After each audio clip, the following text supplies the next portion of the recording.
सदकाए फित्र की मसाइल। रोजा की ज़कात। रोजादार सिंगना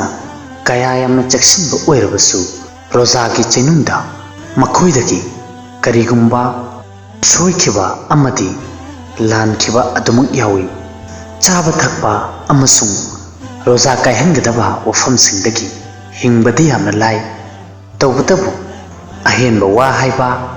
कानदबा थबकसिंग तौबा अमदी फत्तबा वफमसिंगदगी हिंगबा हाइबसी अदुमुक लुना थोई। मरम असिना असिगुमलबा असुइबा अमदी अरानबसिंग असिबु मेंसिनबिनबगिदमक्ता शरीयता रमजानुल मुबारक की अरोइबदा सदकाए फित्र हाइरिबा ममिंग असिदा रोजा की ज़कात पीबगुमना मसिगी सदकतुल फित्र असी पीबबु वाजिब ओहनबिरमी।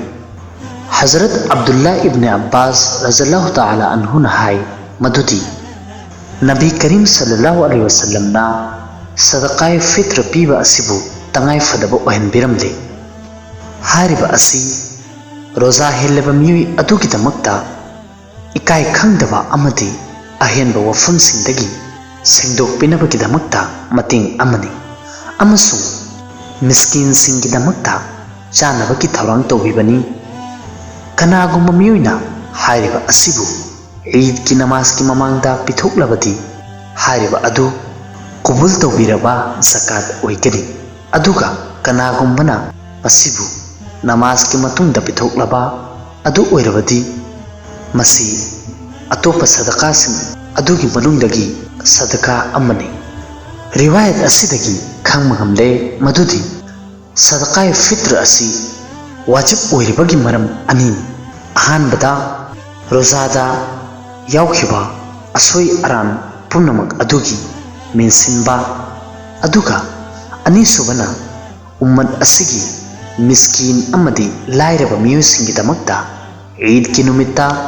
चिंजाक की थौलांग तौबिबनी। मरमदी मखोइसु हाइरिबा नुमित असिदा मियामगी हराउबा अदुदा याउबा ngamnabagidamak मरम असिना पैगंबर सल्लल्लाहु अलैहि वसल्लम हाइदोकपिरमी मधुदी नुमित असिदा मिस्किन सिंगदा अदुक्की मतिक खर्चा तौ मधुदी मखोइना नीबदगी हिंगनबगिदमक। मरम असिना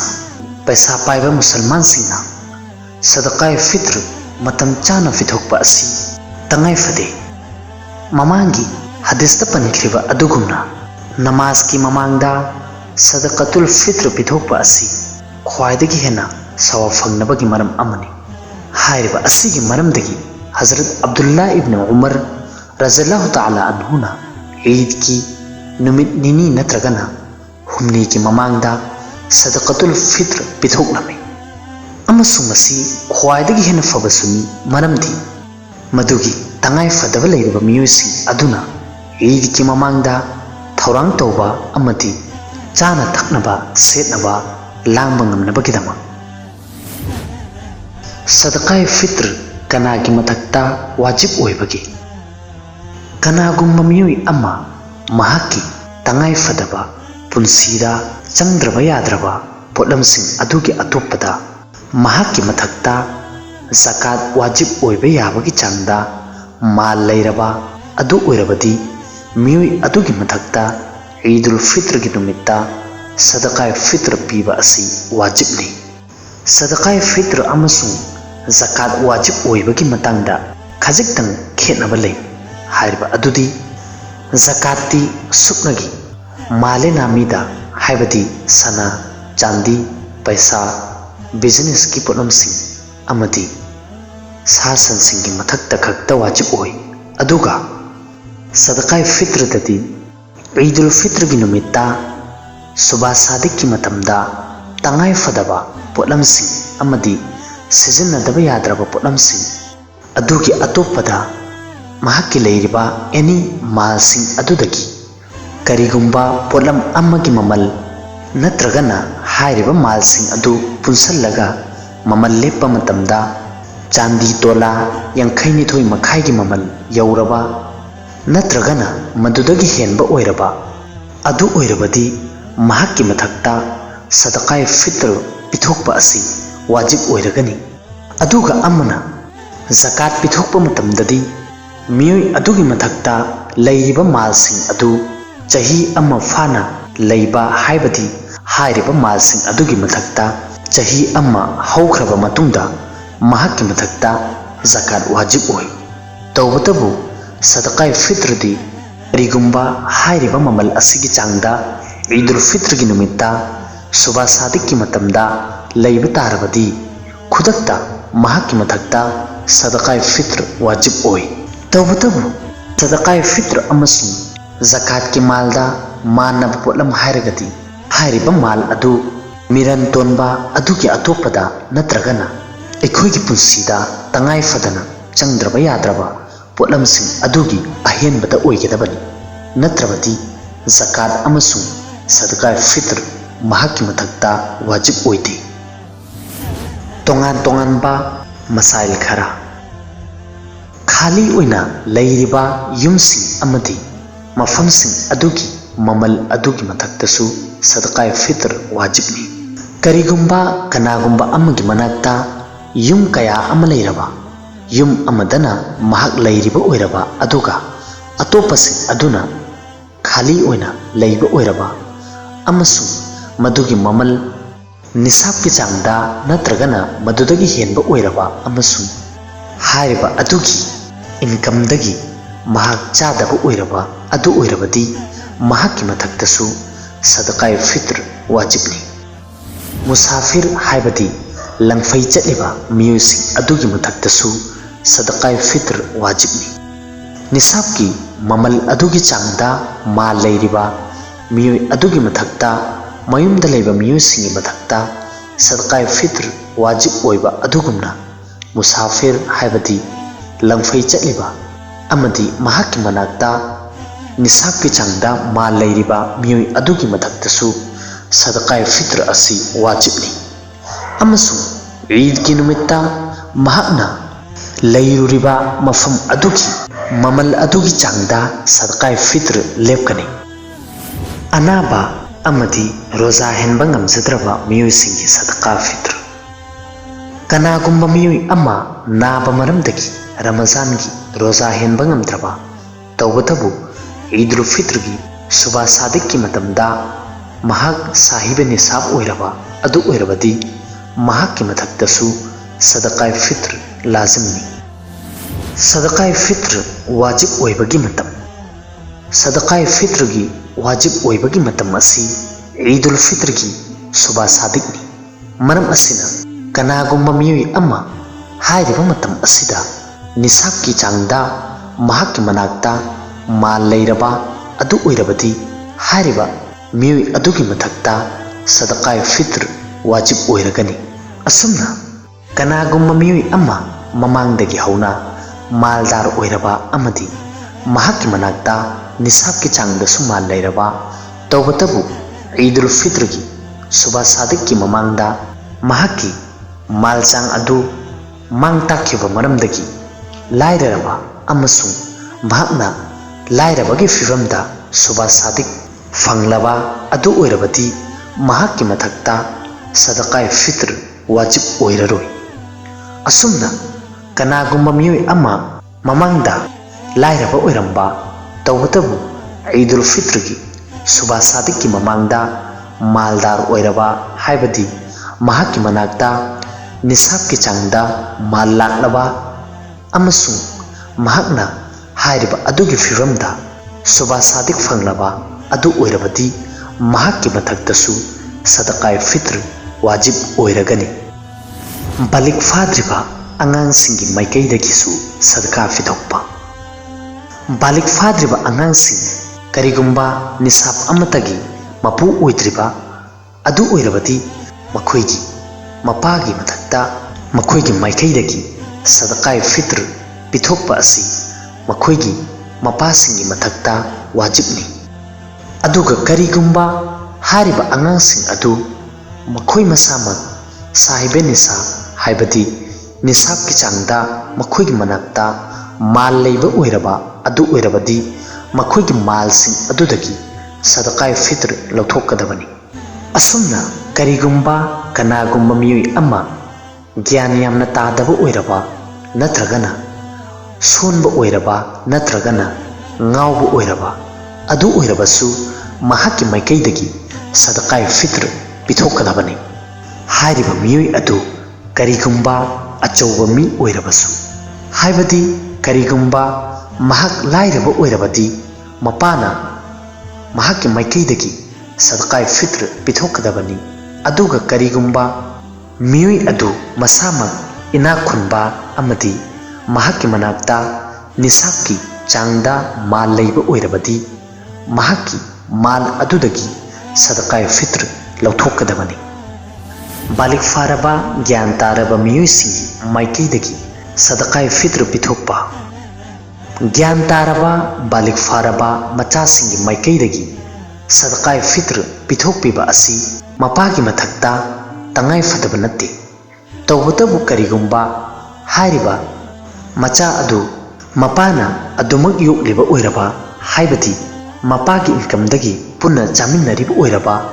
ꯑꯃꯁꯨꯡ ꯍꯥꯏꯔꯤꯕ ꯐꯤꯚꯝ ꯑꯁꯤꯗ ꯃꯄꯥꯅ ꯃꯍꯥꯛꯀꯤ ꯃꯥꯏꯀꯩꯗꯒꯤ ꯁꯗꯀꯥꯏ ꯐꯤꯇ꯭ꯔ ꯄꯤꯊꯣꯛꯄꯤꯔꯕ ꯑꯗꯨ ꯑꯣꯏꯔꯕꯁꯨ ꯍꯥꯏꯔꯤꯕ ꯑꯁꯤ ꯌꯥꯏ꯫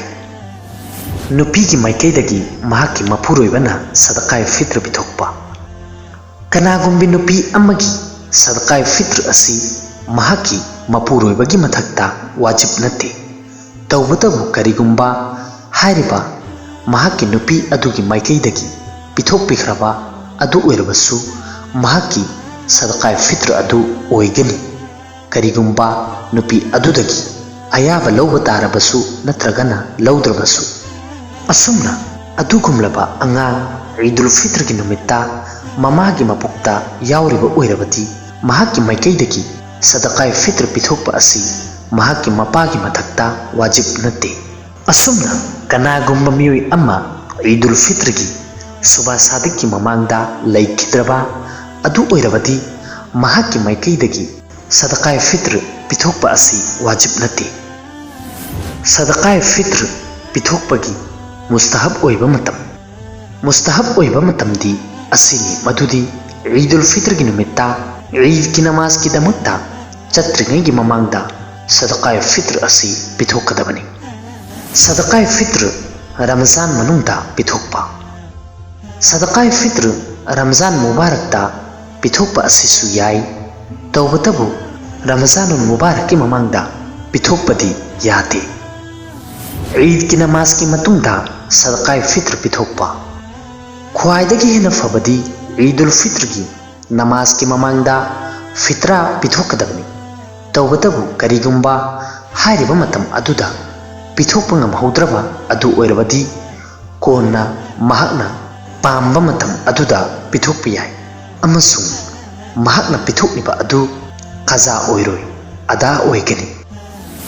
ꯁꯗꯀꯥꯏ ꯐꯤꯇ꯭ꯔꯒꯤ ꯁꯔঈ ꯑꯣꯏꯕ ꯆꯥꯡ꯫ ꯁꯗꯀꯥꯏ ꯐꯤꯇ꯭ꯔꯒꯤ ꯆꯥꯡ ꯑꯁꯤ ꯈꯨꯔꯃꯥ, ꯀꯤꯁꯃꯤꯁ ꯅꯠꯇ꯭ꯔꯒꯅ ꯖꯧ ꯍꯥꯏꯔꯤꯕ ꯄꯣꯠꯂꯝ ꯑꯍꯨꯝ ꯑꯁꯤꯒꯤ ꯁꯥ ꯑꯃꯒꯤ ꯆꯥꯡ ꯅꯠꯇ꯭ꯔꯒꯅ ꯒꯦꯍꯨ ꯁꯥ ꯇꯪꯈꯥꯏ ꯑꯃꯅꯤ꯫ ꯁꯥ ꯇꯪꯈꯥꯏ ꯑꯃ ꯍꯥꯏꯔꯤꯕ ꯑꯁꯤꯒꯤ ꯆꯥꯡ ꯑꯁꯤ ꯍꯧꯖꯤꯛ ꯍꯧꯖꯤꯛ ꯂꯩꯔꯤꯕ ꯁꯦꯔ ꯐꯂꯥ ꯑꯁꯤꯒꯤ ꯑꯔꯨꯝꯕꯒꯤ ꯃꯇꯨꯡ ꯏꯟꯅ ꯀꯤꯂꯣ ꯑꯃꯒ ꯒ꯭ꯔꯥꯝ 5humdramari ꯑꯗꯨꯒ 490 ꯃꯤꯂꯤꯒ꯭ꯔꯥꯝꯅꯤ꯫ ꯍꯥꯏꯔꯤꯕ ꯄꯣꯠꯂꯝꯁꯤꯡ ꯑꯁꯤꯒꯤ ꯃꯃꯜ ꯑꯣꯏꯅ ꯄꯤꯊꯣꯛꯂꯕꯁꯨ ꯌꯥꯏ꯫ ꯏꯅꯥꯛ ꯈꯨꯟꯕ ꯃꯤꯑꯣꯏꯁꯤꯡꯒꯤꯗꯃꯛꯇ ꯁꯥ ꯇꯪꯈꯥꯏ ꯑꯃꯒꯤ ꯆꯥꯡ ꯁꯗꯀꯥꯏ ꯐꯤꯇ꯭ꯔꯒꯤ ꯂꯧꯊꯣꯛꯄ ꯑꯁꯤ ꯌꯥꯝꯅ ꯍꯟꯊꯕ ꯆꯥꯡꯗ ꯑꯣꯏ, ꯍꯥꯏꯕꯗꯤ ꯃꯗꯨꯒꯤ ꯃꯃꯜ ꯌꯥꯝꯕ ꯑꯣꯏꯗꯦ꯫ ꯃꯗꯨ ꯏꯅꯥꯛ ꯈꯨꯟꯕ ꯃꯤꯑꯣꯏꯁꯤꯡꯒꯤꯗꯃꯛꯇꯗꯤ ꯀꯔꯤꯁꯨ ꯂꯩꯕ ꯋꯥꯐꯝ ꯅꯠꯇꯦ꯫ ꯃꯔꯝ ꯑꯁꯤꯅ ꯑꯗꯨꯒꯨꯝꯂꯕ ꯂꯥꯈꯄꯇꯤ ꯅꯠꯇ꯭ꯔꯒꯅ ꯀꯔꯣꯔꯄꯇꯤ ꯑꯣꯏꯔꯤꯕ ꯃꯤꯑꯣꯏꯁꯤꯡ ꯑꯗꯨꯒꯤꯗꯃꯛꯇꯗꯤ ꯈ꯭ꯋꯥꯏꯗꯒꯤ ꯍꯦꯟꯅ ꯌꯥꯝꯅ ꯁꯋꯥꯕ ꯐꯪꯅꯕꯒꯤꯗꯃꯛꯇ ꯁꯥ ꯇꯪꯈꯥꯏ ꯑꯃ ꯒꯦꯍꯨꯒꯤ ꯃꯃꯜꯗ ꯁꯗꯀꯥꯏ ꯐꯤꯇ꯭ꯔ ꯄꯤꯊꯣꯛꯄꯒꯤ ꯃꯍꯨꯠꯇ ꯁꯥ ꯑꯃ ꯍꯥꯏꯕꯗꯤ ꯀꯤꯂꯣ 3ꯒ ꯒ꯭ꯔꯥꯝ 150 ꯈꯨꯔꯃꯥ ꯅꯠꯇ꯭ꯔꯒꯅ ꯀꯤꯁꯃꯤꯁꯀꯤ ꯃꯃꯜ ꯑꯗꯨꯒꯤ ꯆꯥꯡꯗ ꯂꯦꯞꯀꯗꯕꯅꯤ꯫ ꯍꯥꯏꯔꯤꯕ ꯑꯁꯤꯗ ꯃꯈꯣꯏ ꯁꯋꯥꯕ ꯌꯥꯝꯅ ꯐꯪꯒꯅꯤ ꯑꯃꯁꯨꯡ ꯂꯥꯏꯔꯕꯁꯤꯡꯗ ꯍꯦꯟꯅ ꯀꯥꯟꯅꯕ ꯐꯪꯍꯟꯒꯅꯤ꯫ रिवायत लाई मदुदी हजरत अब्दुल्ला इब्न अब्बास रज़ियल्लाहु ताला अन्हुमाना बसरादा खुतबा पीरदुना असुमना हाबिरमी मदुदी पैगंबर अलैहिस्सलामना सा अम्मा खुरमा नत्रगना जौ नत्रगना सा तंखाय अम्मा गेहूगी सदका तौथोकपा असिबु तंगाय फदबु ओहनबिरमले हारिबा असी निंगतंबा मियोसिंग अमदी मिनायसिंग अमदी नुपा नुपी अचौबा अपिकपा पुमनमके मथक्ता लाजिमी तौबतबु हजरत अली रज़ियल्लाहु ताला अन्हुना मफम अदुदा लाकपा मतमदा महाकना उरम्मी मदुदी गेहूगी ममल बाजारदा यामना होंगलम्मी मदुदा महाकना हाबिरम्मी मदुदी अल्लाह तालाना नहाकपु कोमहनबिरे मरम असिना करिगुंबा नखोइना सदकाय फित्र की चांग असी पुलम खुदिंगमक अदुदगी सा अम्मगी हिसाबता होटलगा लौथोकलबदी मदुना ख्वाइदगी हेना फै हारिबा असिदगी खंगमंगमले मदुदी का हेना पैसा पाइबा अमदी कोम्बा मियुसिंग अदुगिदमक्तदी हेना सदकाय फित्र लौथोकनबा होटनगदबनी सदकाय फित्र लौथोकपा मतमदा बाजारगी ममल अदु येंगनी हारिबा ममल असी लेप्पा मतमदा अकक्नबा दुकान नत्रगना होलसेलदा येंगलगा लेपोई बाजार अदुदा पीरिबा अमदी चटनरिबा ममल अदु येंगलगा सदकाय फित्रगी ममल असी लेपकनी चेंगदगी सदकाय फित्र पिथोकपा करिगुंबा अकक्नबा पिरमलिबा पोत हाइबदी गेहू जौ खुरमा किसमिस हाइबसिंग असिगी अतोपदा चानबा पोटलमसिंग खुदम ओइना चेंगदगी सदकाय फित्र पिथोकपा पामनबा अदु ओइरबदी हारिबा असिदा महाकी अरुंबा अदु येंगलोय तौबतदी मदुगी ममल लेपकनी हाइबदी सा तंखाय अमा गेहू नत्रगना सा अमा जौ असिना चिंबगी ममल अदु बाजारदगी हाना खंदोकनी हारिबा अदुगी ममल अदुगी चांगदा चेंग लौरगा मदुबु सदका पिथोकपा असी याय असुमना सदका फित्र पीबा मतमदसु ख्वाइदगी हेना फबदी मियोई अम्मगी सदका फित्र ममल अदु मदुगी तंगाय फदबा लेरिबा मियोई अम्मा खक्तदा पीबा असी अमसुंग सदका फित्र अम्मा खक्पु तोंगान तोंगान बा लायरबसिंगदा यंथोकपा असी मकरू तंजिहिनी तौबतबु करिगुंबा मियोई कया अम्मगी मथक्ता वाजिब ओइरिबा सदका फित्र अदु पुनसिल्लगा लायरबा अम्मा खक्तदा पीबददी करीसु अकायबा लेते सदका फित्रगी पैसा नत्रगना ममल अदु मस्जिदता नत्रगना कब्रस्तानदा थाजिनबा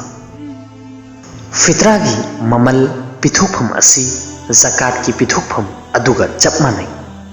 असुमना मस्जिद अमसुंग कब्रस्तान चिंगबदा ज़कात पीबा जायज ओइदबा अदुगुमना फित्रागी ममल अदुसु मदुदा थाजनबा असी यादे।